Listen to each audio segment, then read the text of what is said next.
Hi, I'm Adam Schayek here with Real Time Neurology, and I have here Dr. Alan Bowling, who is the director of the NeuroHealth Institute in Denver, Colorado. Um, Dr. Bowling, can you tell us a little bit about the use of marijuana in multiple sclerosis, as it's kind of a hot topic? So if you look at all the clinical studies that have been done with any medical condition, we have some of the best evidence for marijuana products helping people with MS with muscle stiffness and with pain. We actually have 19 randomized controlled trials, most of them showing benefit for muscle stiffness and pain, also possibly bladder abnormalities, sleep. So there are potential rich applications to MS.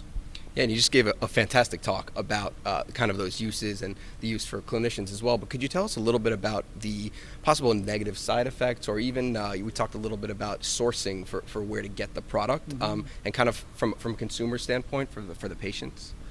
Yeah, I think what strikes me in this area, and I think is very unfortunate and a disservice to people with MS, is that we have these potential beneficial effects, but then there are very clearly risks, potential drug interactions.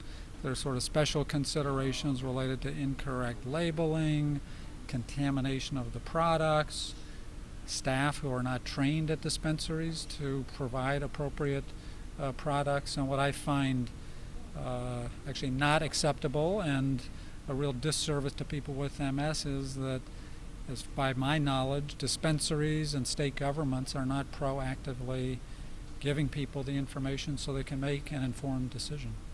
Right. And for that big problem, where do you think patients could possibly get some better information on either these side effects or kind of the uses that they could be used for multiple sclerosis or other conditions? Right.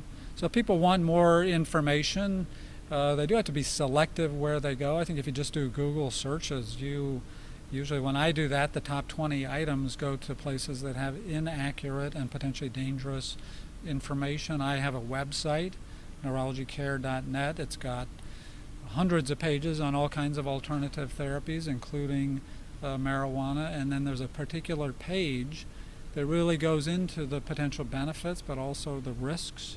If people want to search it, they can just do Bowling, my name, Bowling, leave a space, and then MJ, and then the number 2. That will take them straight to a cannabis information sheet. That's what I use in day-to-day clinical practice. And I must say the sheet has negative effects on it. It also lists the potential positive effects. But that sheet is modeled after what people get for any prescription drug that they get from a pharmacy. So they'll see the format looks quite similar, and it's really just taking the approach we use for prescription medications to marijuana. And the sheet is really not to discourage use. It's actually to encourage informed decision making, which I think we all as clinicians and MS health professionals, that's how we operate day to day, but that's not currently happening by my knowledge in most parts of the US. Right, right, and hopefully that can help us to bridge that gap between kind of the common, the conceptions of what it is that marijuana does and what the medical research says, and kind of the safe ways to use it. Right, exactly. Yeah. Okay. Yep. And can you tell us a little bit, kind of about just being mindful and kind of seeing the whole broad, the health of a person with multiple sclerosis, possibly outside of the use of marijuana, just to be a healthy person overall. Would you advocate the use of other things other than marijuana, or kind of, you were saying in your speech a little bit about how a lot of times people will seek marijuana prior to even seeing their doctor about something like MS. What would you recommend along those lines? So I think marijuana use in people with MS, to me, that's a very specific niche. In my practice, it's less than 5% of my patients where it really seems like it's a good fit for them. We don't have any evidence that it slows down the disease course. I think there's a lot of information on the internet that says it's going to do that, but it's really mainly for muscle stiffness and pain. You know, the broader approach beyond medication-based approaches, I kind of think of 5 categories. So dietary approaches, physical activity, emotional health, tobacco and alcohol, and then doing everything you can to keep the rest of the body healthy.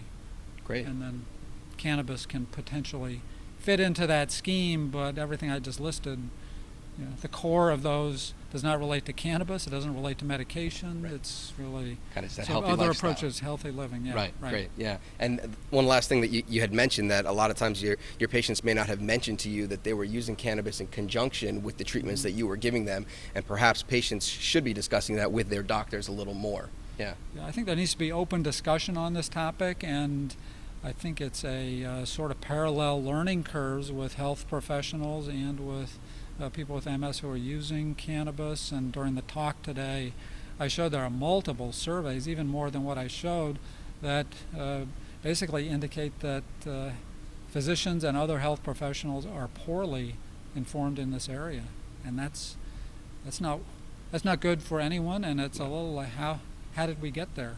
A physician, an MS specialist neurologist who's poorly informed on an MS drug that they're prescribing, that's malpractice. Right, yeah. And how can we get to the state where surveys show that maybe 90 to 95% of physicians are not comfortable or knowledgeable about cannabis? Yes, you have thousands of people with MS using cannabis. That's not of service to people with MS. Right. So hopefully we can bridge that gap for patients, but also for medical providers, kind of learning a little bit more about marijuana and kind of just about how it can be used for MS, but perhaps how it shouldn't be used, right? And that was the point of the program, and I'm thankful that the consortium allows me to stand up here and talk about this topic.